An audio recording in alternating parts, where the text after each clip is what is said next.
We have different calculation methods, right? We have density area methods, room design method, and specific methods, right? So under specific methods, we have extended coverage sprinklers, CMSA sprinklers, and ESFR sprinklers. Those the specific methods are for the high challenges fire or special configurations. So those sprinklers are not same as the spray sprinklers.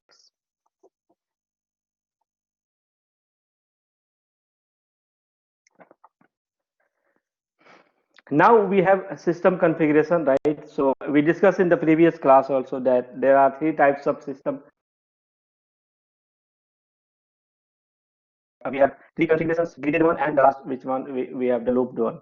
So it is the choice between the configuration is determined by economics based on available water supply versus system demands. While you are designing, you have to look for the various aspects like economics, available supply versus system demand, right?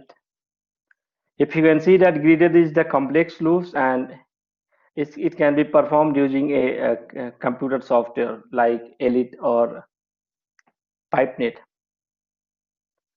But multiple arrangement in a same facility is possible. Might be in some parts there might be a gridded one, and in some parts there might be a three configurations or looped one.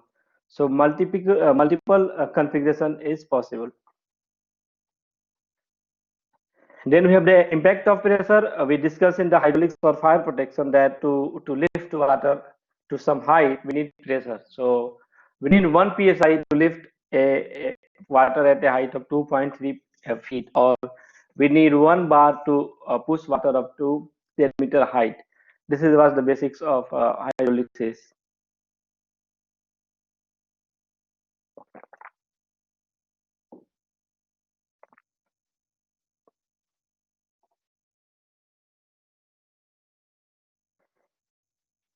Now, how to determine the area? This area of coverage for is sprinklers and calculate the discharge required in those areas. Suppose this is our sprinklers, right?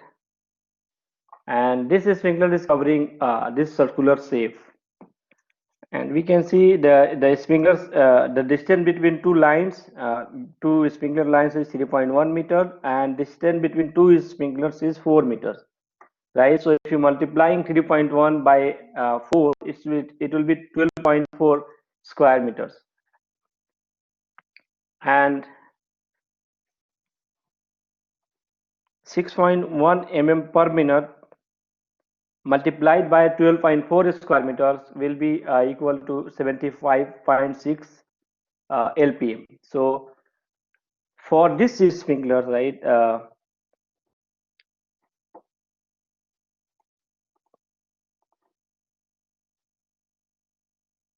for this sprinklers, to cover a area of 12.4 square meter, which is a circle in this blue circle, right? So if you need a density of 6.1 per meter, now from where this density curve, if you can see the design density curve, right?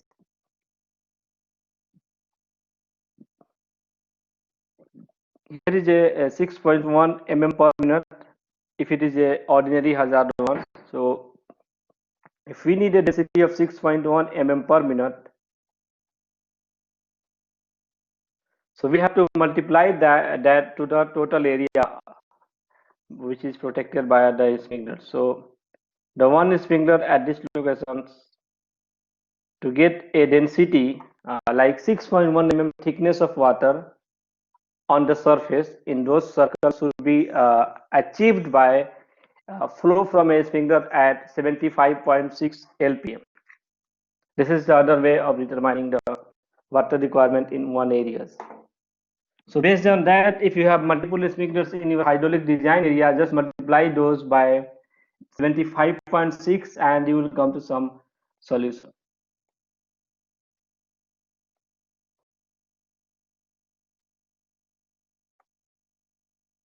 You guys are there, right? Mr. Ravi. Okay.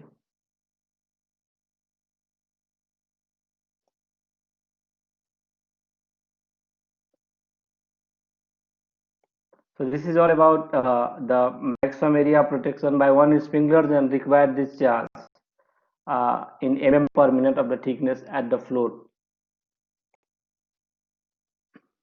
Okay, now we know from the beginning of this module, the beginning of this program, this formula, right? The flow equals to area into diameter. So AS is the area of the sprinklers and D is the density. If you want to calculate the flow, we have to use this formula. Like if a sprinkler are spaced at 3.1 meter by 4 meter spacing, right? And if we are going to density area table of 6.1 mm per minute over area of 139 square meters, we just have to multiply those values and we'll come to a value of 75.4 lpm required to end its sprinkler. So in those areas we need this much flow.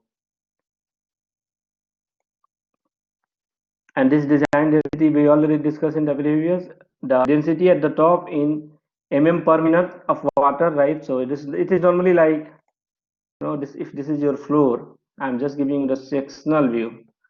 In case of the fire, in 1 minute the water should come in those areas, something like the thickness of this, right? So this thickness is 6.1 mm. Over 1 minute should be this up to this level.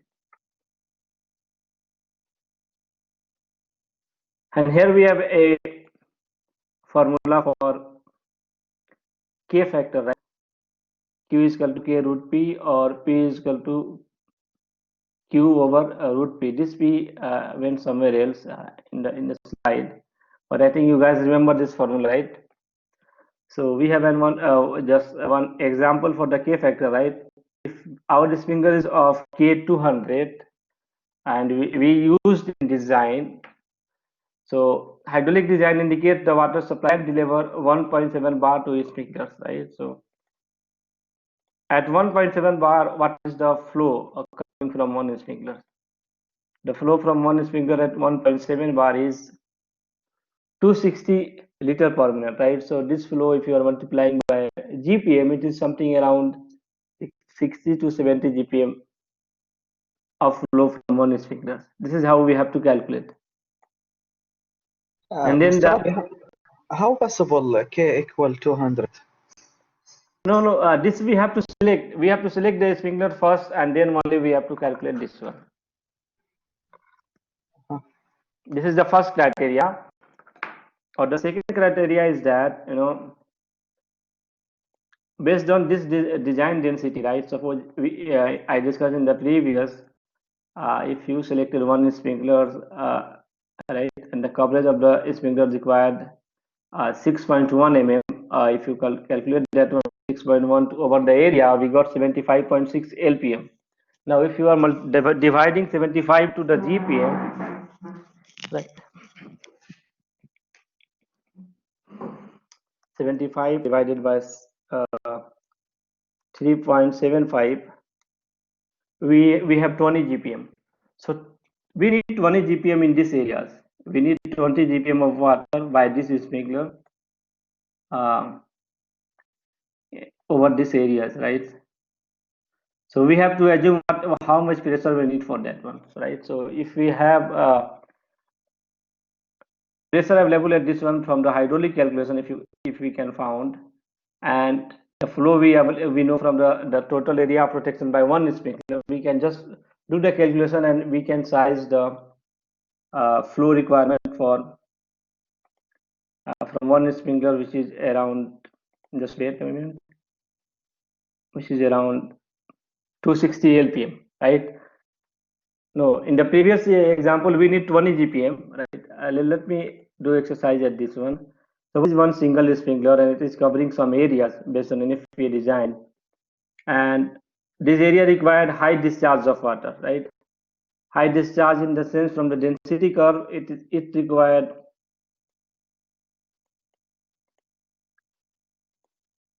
something like 12.2 or 10.2 over some areas, right? If 12.2 over 232 square meters, we have to multiply that one and we'll come to some value.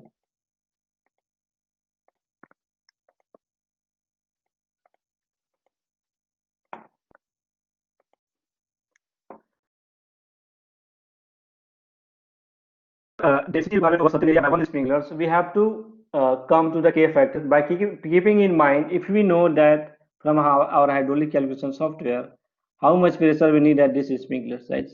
So how much pressure available at this sprinkler? So if we have a pressure available at around 10 psi or even 20 psi, we can easily achieve something around 20 GPM and all.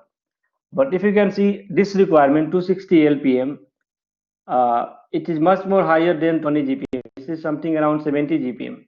To achieve that one, either we need high pressure or we need high K factor, you know.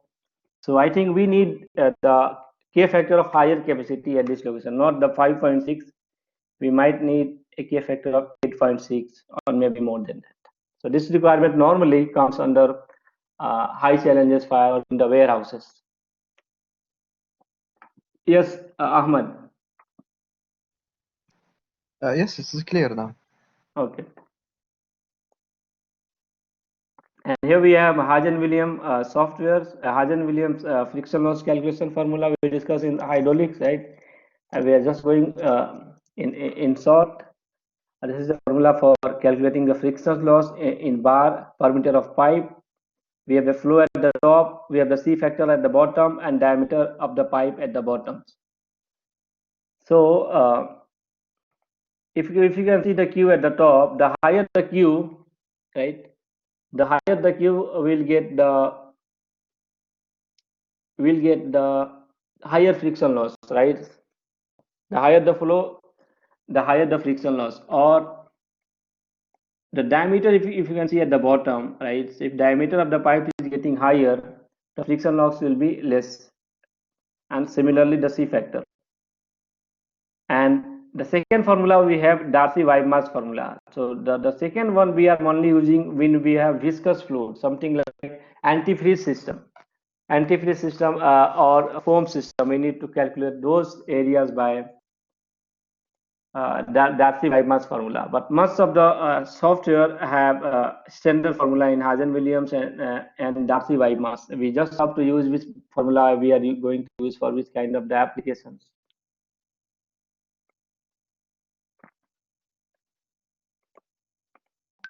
And then we have the C values, right, or C factor for different pipes. If you can see for steel pipe, galvanized steel, dry system piping, we have 100, and the black steel we have 120. But keep in mind, this K factor is based on a pipe, the old pipe, not the new pipe, because this is a safety factors. What the NFPA understand that maybe your sprinkler system is going to be in service for 20 years or 25 years. So they already consider the aging of the piping. So they consider it as an old piping, C factor as 120, and to use the similar application into our software. And if you are going higher for the concrete, we have 140, much more higher than that. If you are going with the copper tube or stainless, we have 150. So from this table, which is available in NFPA 13 handbook or NFPA standard in 13 or any other kind of standard, we have to use this formula for our calculation. How many of you guys are interested to practice the hydraulic calculation software on 10 pipe diagram?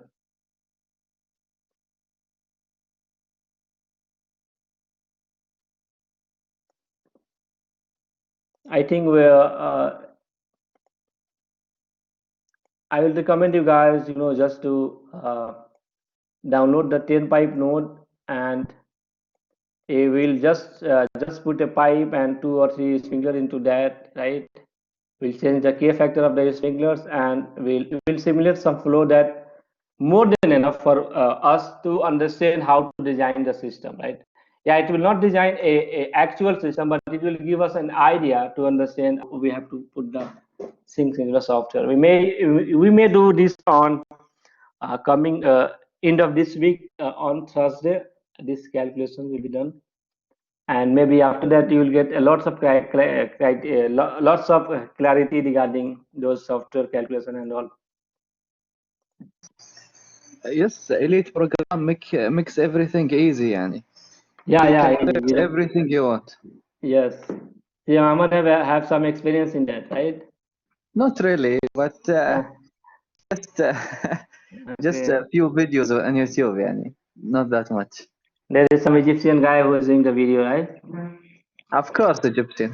Uh, for the equivalent length of pipe, we have this table from table 234311, right?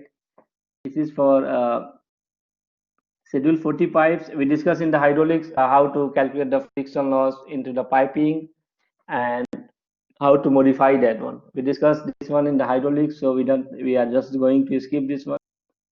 And then this figure talks about mainly the friction loss. If you can see, uh, here we have a backflow prevention device. So normally in the backflow prevention device, we have highest friction loss compared to the other kind of the assembly like gate valve or check valve. We have a higher friction loss at the bend, at the T, and other kind of the bending connection.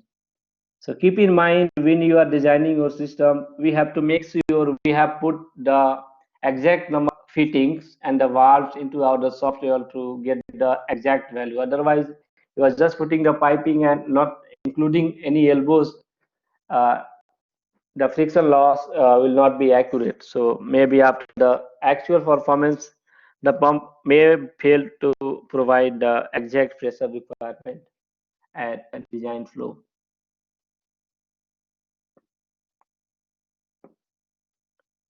Moving on to the next one, the hydraulic calculation pressure, right? This is some of the basics hydraulic calculation steps, right? How to perform the hydraulic calculation. So to perform that one, right? Flow from a sprinkler must be calculated from the nominal K factor. This is the first one, right? We have to calculate the flow based on the K factor. We can do this easily in the software or by hand also. We using the formula we discussed. The minimum operating pressure shall be 5 bar for the system, right? 5 bar equal to 7 psi, and the maximum is 12 bar, which is equivalent to 175 psi. Keep in mind, the minimum pressure required for the sprinkler system is 7 psi only for standard spray upright and pendant in sprinklers in light hazard occupancies and all.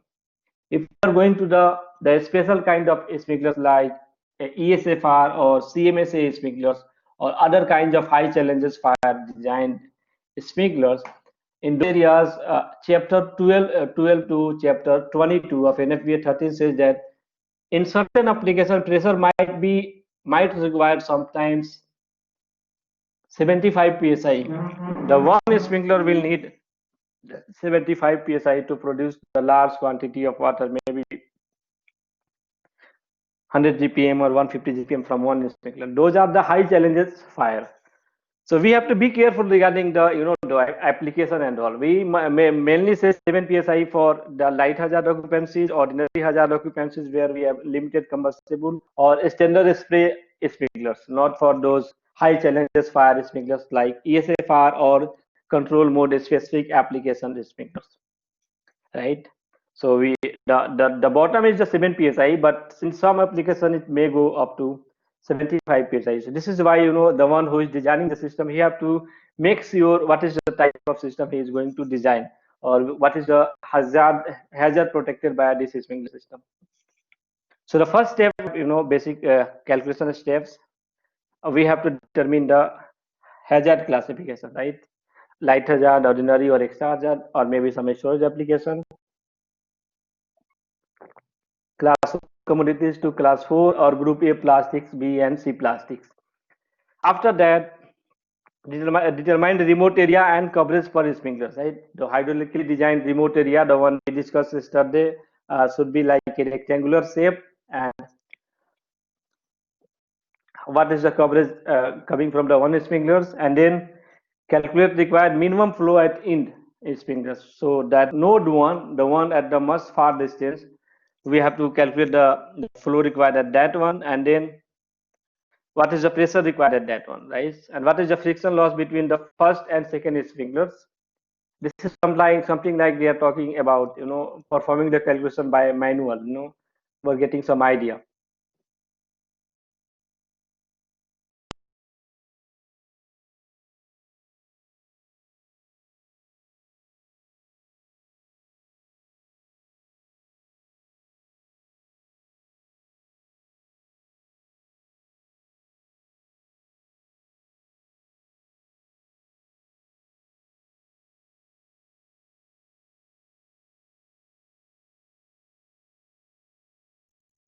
And then we have to go for the friction loss, and then do the similar for the similar procedure for the other sprinklers into the hydraulic design areas. And after that, repeat 5 to 6 for all those sprinklers, to calculate the exact number of sprinklers in those areas.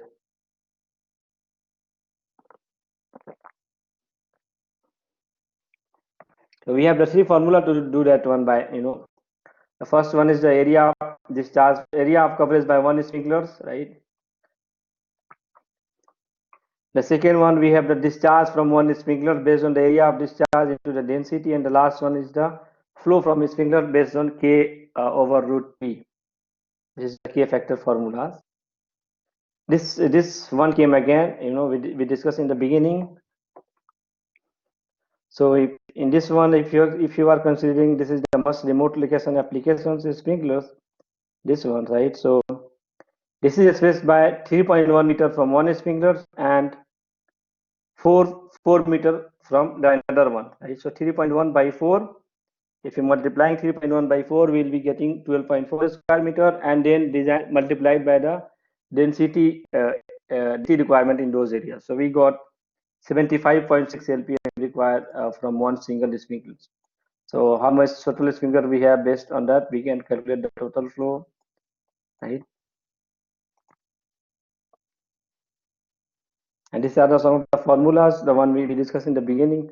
The same formula we can just use the basic mathematics conversion to go from flow to pressure or pressure to a K factor, just putting the formula in other side.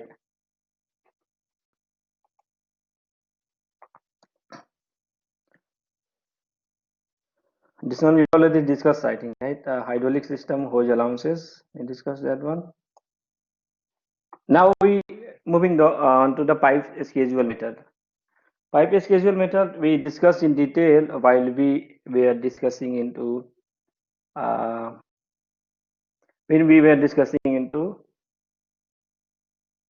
the 5 and 2, right? So it is an older way to design the flow from sprinklers, and it is not as much common than the hydraulic calculation software. And since we have now available in the market the hydraulic calculation software, we are not allowed to use this one for different kind of the reasons. But still, if you wanted to use for the existing system, we can use into that one. Let's say that the maximum the protection area for pipe schedule method cannot be more than 5,000 square feet, right? So we have a limitation for the maximum protection area, 5,000 square feet. And if you are going with the hydraulic calculation software, we have option to go up to 52,000 square feet. So now it is very limited one, right? And if you can see, normally in the pipe schedule method, what they used to do, they go for the remote sprinkler, and they found that 1 mm pipe can give, you can install 2 pipe in 1 mm pipe, or three sprinklers in 32 mm pipe, or 10 sprinklers in 50 mm pipe, and moving on to 100 mm for the so on, higher and higher, So if you have around 100 sprinklers, you need a pipe size of minimum 3 inch or 3.5 inch to facilitate the flow as required pressure and flow ability at your locations.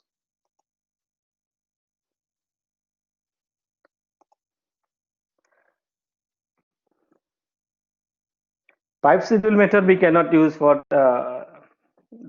for some limitations, right? We have some limitation for that one. We cannot use for the high challenges fire. We cannot use for those. Like you can see, there is one in application. We have a deluge system, right?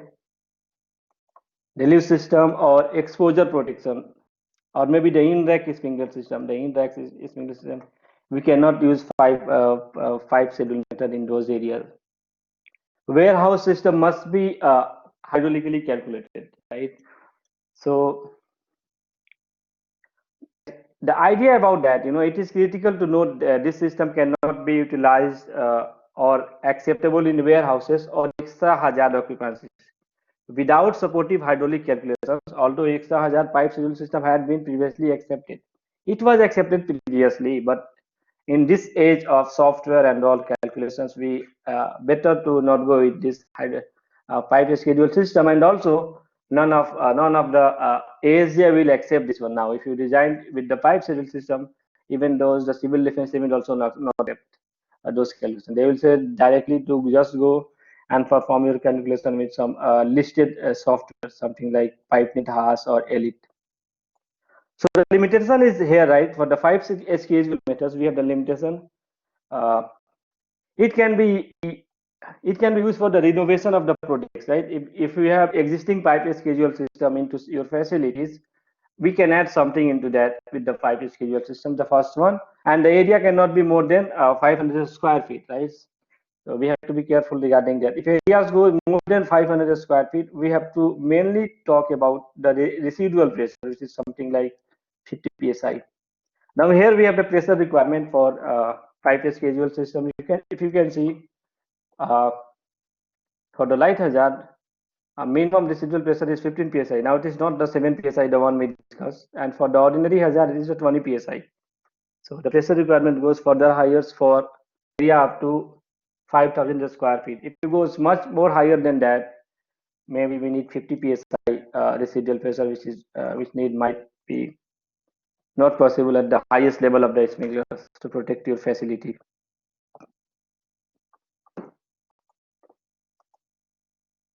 This table I was talking about. So in the light hazard, we need minimum 15 psi, right? And in the ordinary is 20 psi. This is for area below 5,000 square feet. If our area is higher than 5,000 square feet, we have to go for minimum residual pressure of around 50 psi. So that is much more higher than this one. So we have to be careful regarding that.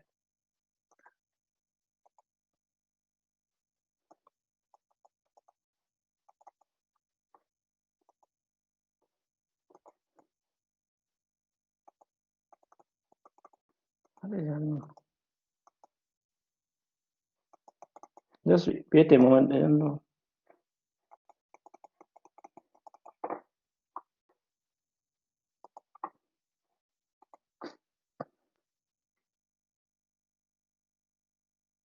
Okay, now we have one example for a small example for selecting, calculating the total flow requirement at the time point, means at the base of the risers and the density and all.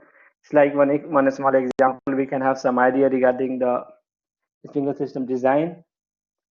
So here we have a light occupancies, right? Light hazard occupancies, and the density is 4.1 mm per minute, right? Over an area of 139 square meter.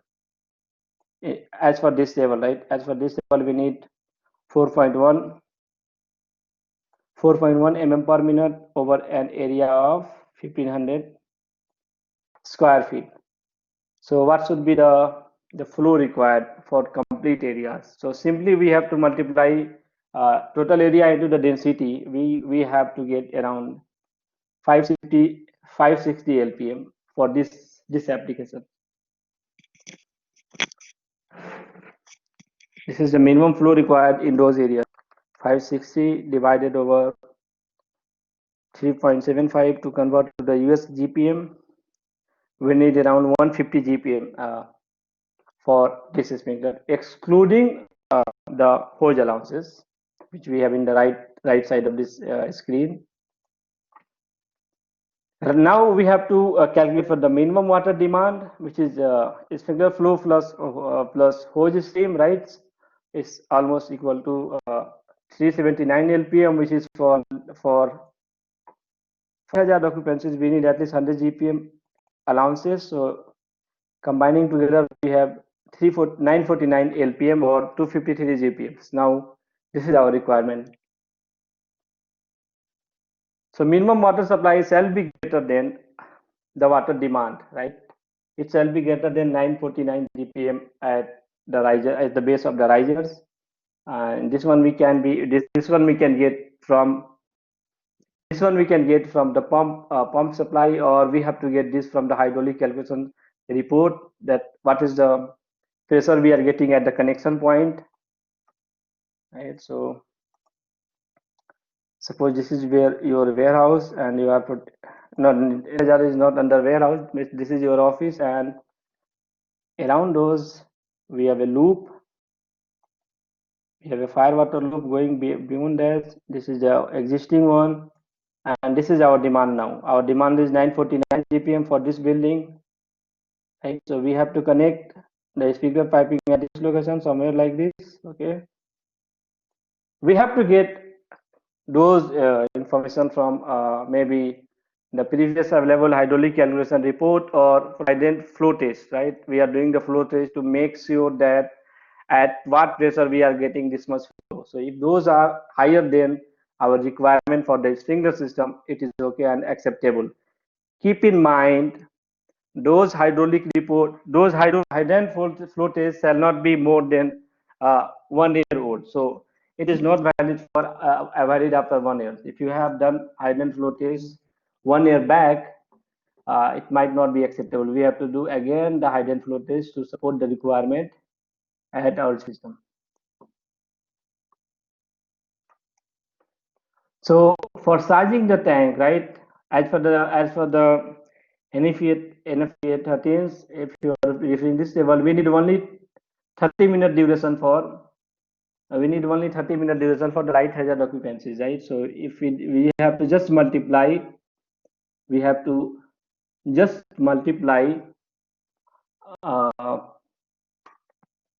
this requirement 940 LPM into 30 minutes, right? So we'll something around 28,470 liters, 28,470 liters of waters. So our tank should be adequate to supply this much quantity of water for 30 minutes without interruption of the system supply. Now, for the pump selection, we'll discuss in the pump design course. We'll lead with the same example in the pump selection criteria, how to read the curve and all, and then we'll discuss those requirements.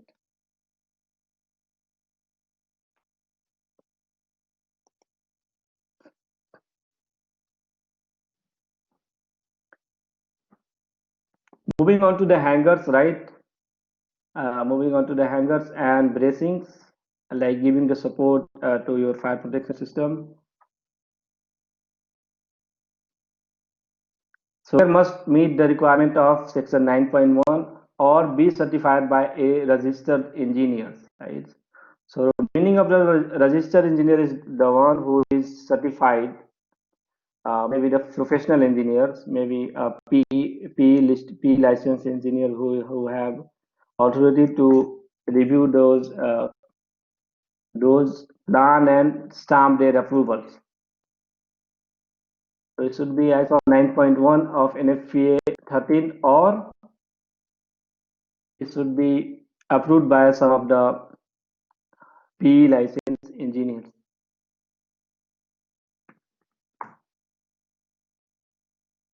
What is 9.1, which is shocking exactly? I'm just opening the handbooks, 9.1 talks about the criteria of those sprinkler, right? Component of assemblies that directly attach to pipe or building structure must be listed. It means that the hangers or the support should be UL listed or FM approved. UL listed or FM approved. There should be only stamp on those uh, hangers, so that it will carry the complete load of the piping, including waters. Right? If there is no stamp and you are using some other kind of the supports, those should be calculated and reviewed by some licensed engineer, registered licensed engineers. So any hanger supports, any hangers must support 5 times the weight of the waters, right?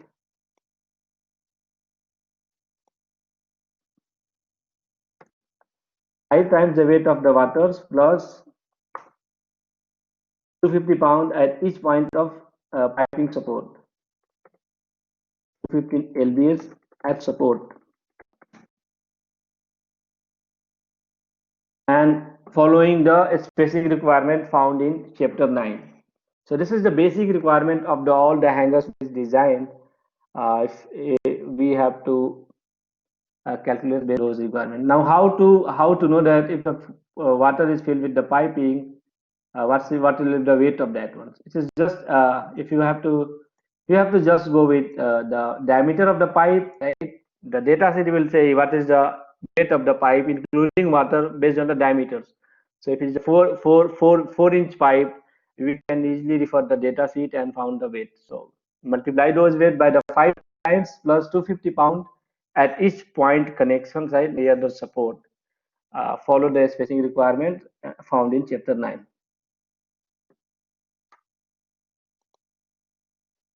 And then 9.1 talk about where the sprinklers are spaced less than 1.8 meters apart. Hanger space up to a maximum of 3.7 meters shall be permitted.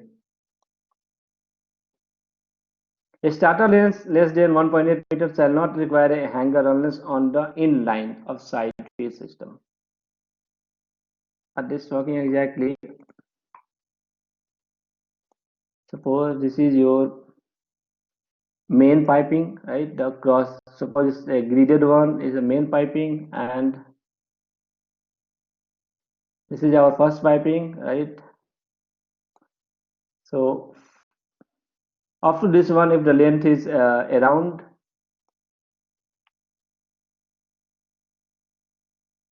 1.8 meter, we can give the first support at here after 1.8 meter of the distance from the main line, and after that we have to follow the table which uh, given in 9.1 based on the size of the pipe. What is the maximum distance between two hangers? We have to put similarly.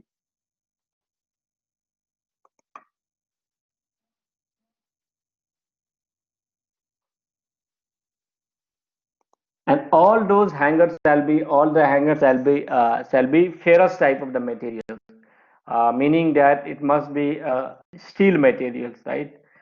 Uh, uh, Rolled steel or any kind of the low carbon steel, which is approved by ASTM, right? The American Society of Testing Materials, and make it accordingly by the manufacturer.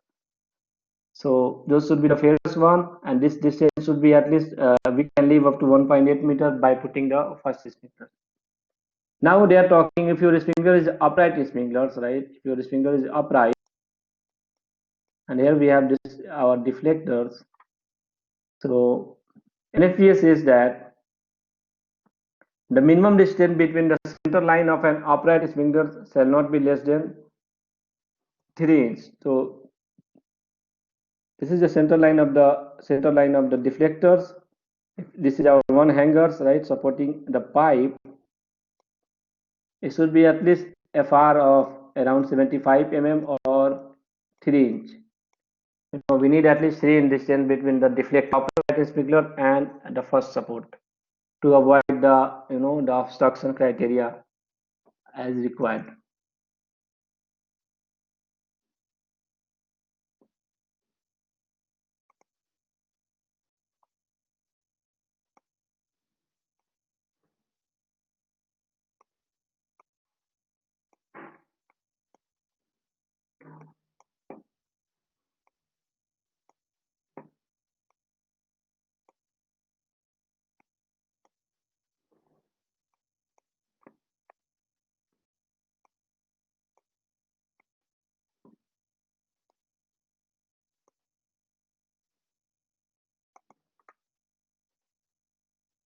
So these are our different types of the hangers.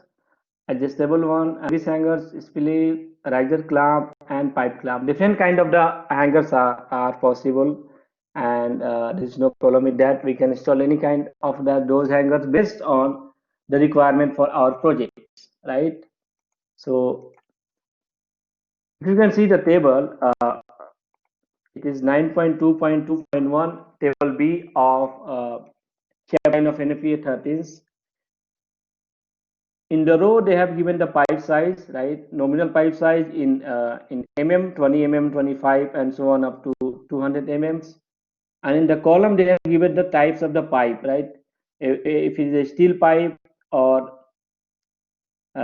threaded piping or copper tube or CPVC or maybe ductile pipe or ductile iron pipe. Now let's focus on our application, which is steel pipe, right? This is our steel pipes. At if the our pipe size is 1 inch, the maximum distance between two headers will be 3.7 meters, right? And the higher the pipe size, it is going up to 4.6, so up to 8 inch of the pipe, we need hangers spacing at a distance of maximum of 4.6 meter, not more than that.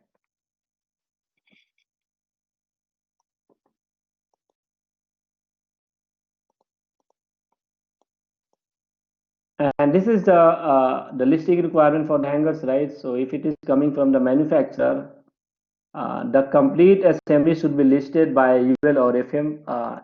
Suppose some company who is making this product, he will send this hangers to the UL or FM for the approvals, right? They will give the approvals and put the money for making such kind of the product for of the site, right?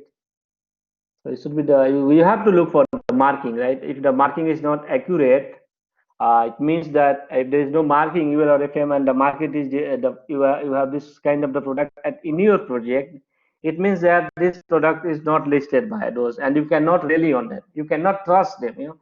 For trusting them, it should be stamped with those requirements. Now, we move the certified hangers, right? So as I said, if your hangers is not having those listening requirement or also the one who is designing those load and calculations, he have to be based on this one, right? The 5 times weight of the water fill plus 114 kilogram at the point of the support.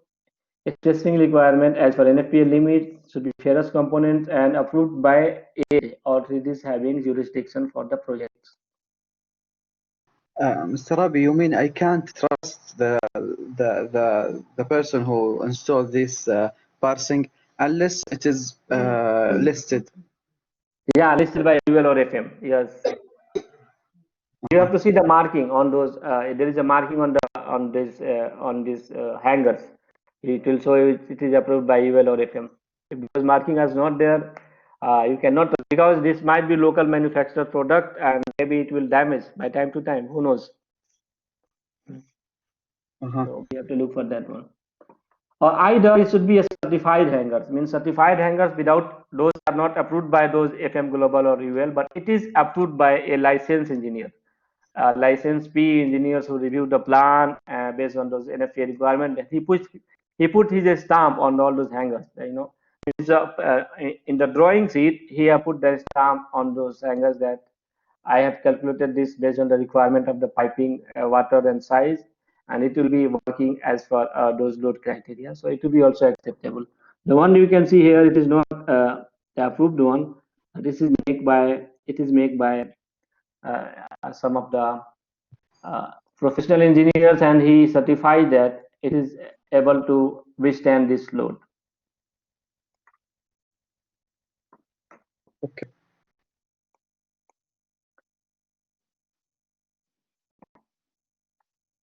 And this is some other kind of the installation, right? The thread nuts and all those requirement.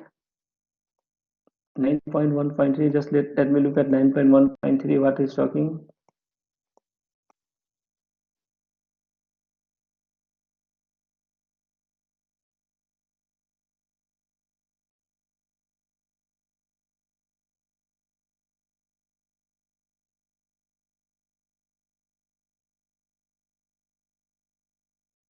9.1.3 talks about the fasteners in the concrete, right?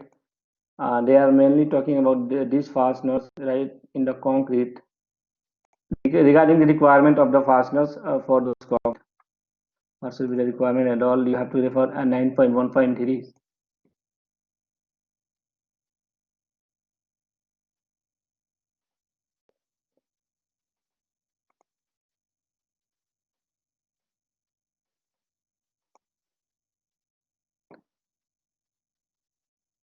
And about 9.1.4, just let me refer for 9.1.4.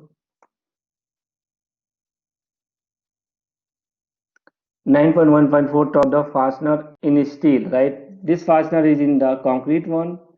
So this should be carefully installed, looking at the concrete the stability and all, and the types of the fastener as per ASTM standards. And now here also they have stamped this fastener into the steel material. So it should be as per requirement of 9.1.4. If you are fastening your fastener into the wood material, right, into the wood or lumbers, you have to go for 9.1.5. Those are the requirement for putting the pipe inside. In recent days, the flexible coupling is also getting more used in much of the application. Right? Very much, it is this kind of the sprinklers fittings are becoming common in most of the places, and this should be installed as per the listing requirement by the manufacturer, right? With a maximum of 1.8 meter of unsupported load, right? So from this location all the way to this one, we can install this one for a maximum of around 0.8 meter without supporting any load. This is a flexible one, right? So we don't need support for at least 1.8 meter of this length, and this is you can find most common in sometimes they used to install inside the ceiling. Inside the ceiling they don't want to run the pipe, so they just use a flexible coupling from the main piping and they install those.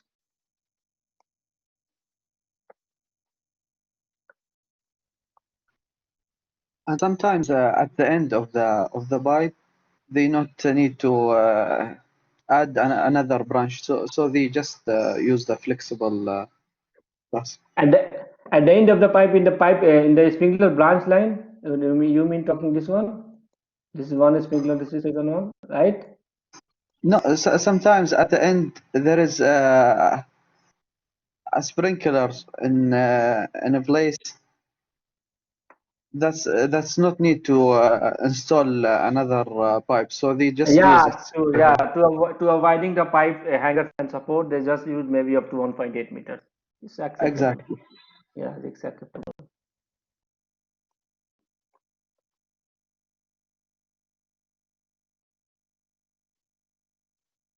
So the maximum spacing between the sprinklers, we have to follow 9.2 requirement of chapter 9, right? The maximum distance, location on the branch, location on mains, and support of risers.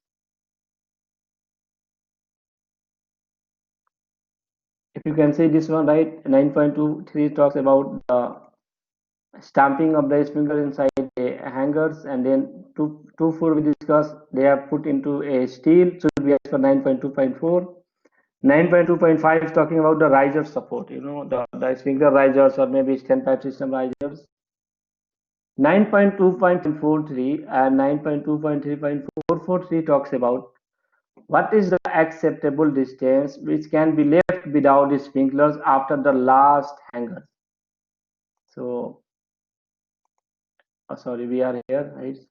This 9.2.3, we discussed this should be this stamped on a wood material, so we should be as per 9.2.3 requirement. It is the water meson, right? It is inside the steel pipings. They should consult as per 9.2.4 of NFPA 13 chapter 9. The rider support should be as per 9.2.5, and this one end of the lines location, right? So what should be the maximum distance between this one and the last one is sprinklers without hangers? For that we have to go to 9.2.3.4.3. Let's go there, and what is those requirement? 9.2.3. What is the value?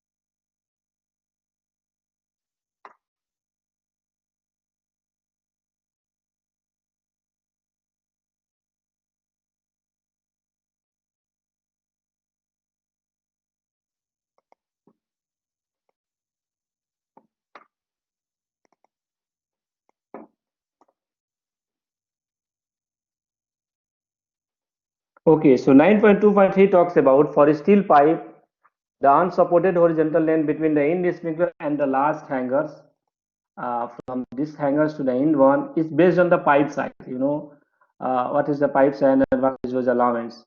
So for pipe up to 900 mm or 6-inch pipe, 900 mm, just lay up to 900 mm, we can support it without any hangers for 1-inch pipe, right? And for 1 and 1/4 inch pipe, which is 1.2 meters, the end of the hangers will be in this figure without any pipings, and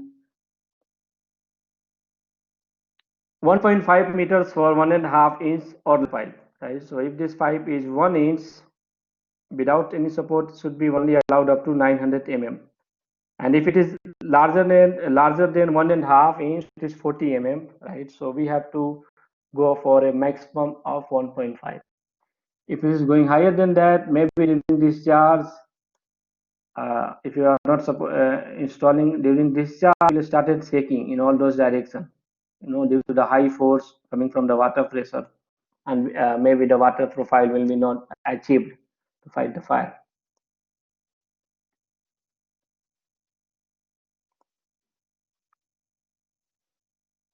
So this is all about the sprinkler system, and then we have to go for today underground firewater networks, and then we'll come all the way back to the pump selection criteria based on the based on our demand for the sprinkler system.